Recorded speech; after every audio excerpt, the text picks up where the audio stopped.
can, and my friend Uranik was mentioning, if we can also bring something here to Kosovo, it is our expertise in innovative and green finance. It's very much needed, but also in inclusive finance. There is still a gap. Microfinance is a big domain here. They have 180,000 BOA, but they are not allowed to do savings.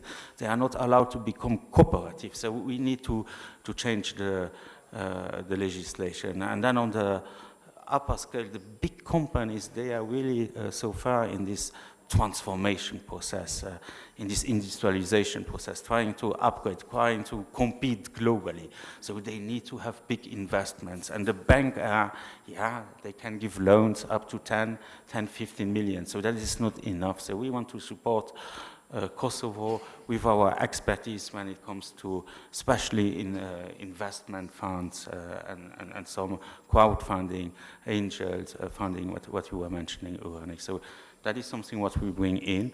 You already mentioned, but I want to underline it as well. We are supporting the Ministry of Industry to set up an innovation fund, because we need, and Agondula is here, is managing another program of LuxDev. We need the private sector today to reach the SDG goals. And one of the goals is environment. The other one is decent jobs. So what we are doing, so through the innovation funds, we are bringing grant money to the companies here, allowing them to modernize themselves in digitalization, in process optimization. But in the same time, we want that the companies are also taking out the kids from the technical school and train them directly in the companies. So this will also help to stop the brain drain. When the young kids of Kosovo, the young professionals of Kosovo, when they see the opportunities that exist here in the Kosovo companies, maybe not all of them are going to Europe, which is very much needed. Thank you. Thank you. Going back to Uranik, Mrs. President earlier said we have to learn from younger generation, but still they have to learn from us. And I'm coming back to your sector of working. How do we see artificial intelligence? As a danger or as an opportunity? And I'm letting you know why I'm asking this. A few days ago, I saw an application of the grant, and it says, don't write it with ChatGPT. Is it because we are still not prepared to welcome the artificial intelligence, or because we don't use it as in its biggest power, let's say? So it's always so easy when I have Ambassador to discuss, because he can take care of so many shared ideas that we have, and I don't have to repeat myself. But one thing is a fact: AI is here to stay. So and it will be day to day, will be more and more into our daily lives. So you cannot see something as a risk when it's there to be permanent. So if you look at the waves of growth, there has been some technologies that, as they call them, they stick.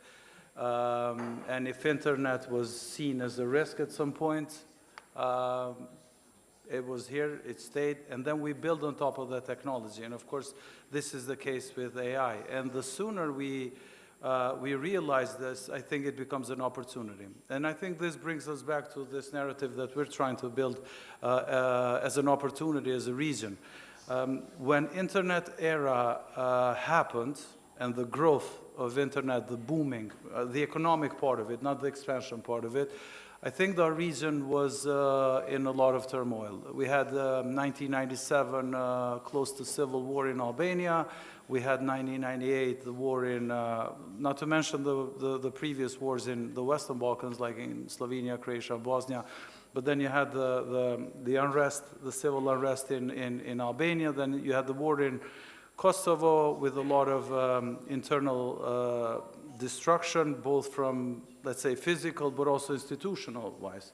As you remember, most of you, and for those that you don't, we literally didn't have any schools, hospitals, financial institutions, and Ambassador also said, we started everything from less than scratch, because scratch is sometimes an easy place to start. So we lost that opportunity of internet and the good businesses we could have built at that time. Now we have another opportunity, and this is the AI era.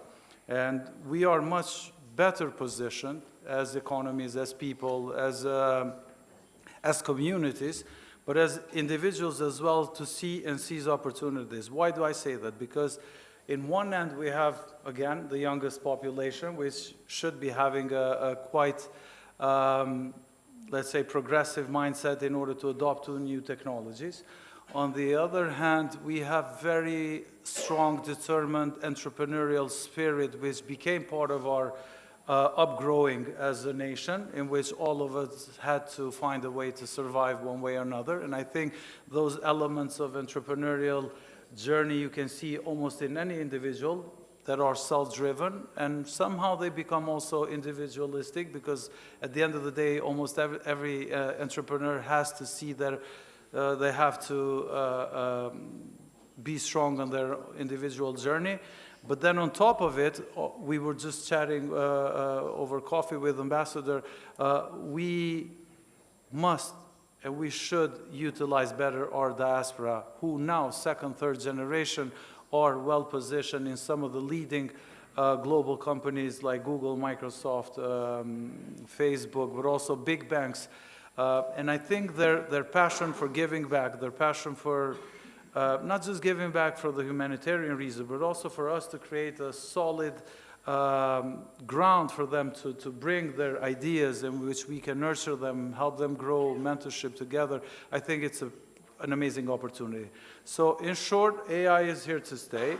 For some, it might be a bad news. For most of us that are in the sector, we see it as an amazing opportunity to build on top of it.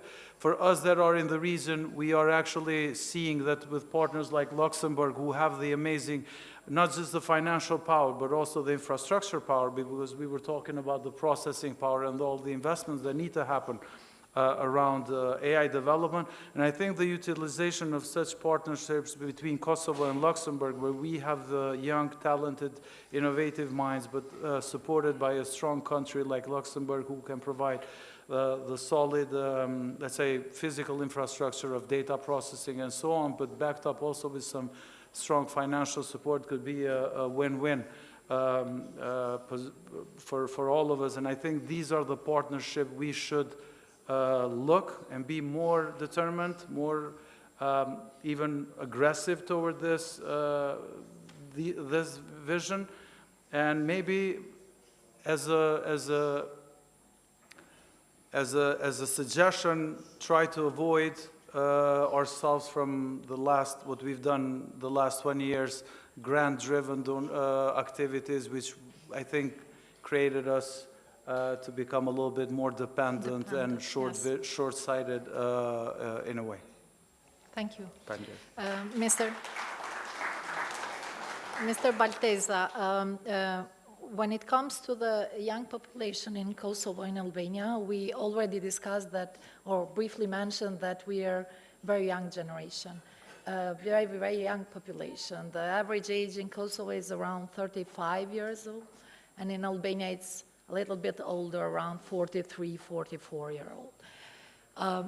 These young generation are very well educated, but when it comes to a specific industry, which needs some, which needs some technical skills, they try to skip these types of industries. How difficult it is for your industry to find new people to work in this industry?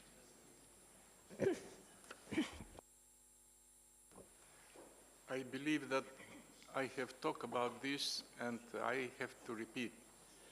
Small industry cannot give good money for the people. And young people, for 300 euro, 400 euro per month is very difficult. There are very good people, very educated people, hard workers, but it is economy. What I said, it is small country. We have no one company which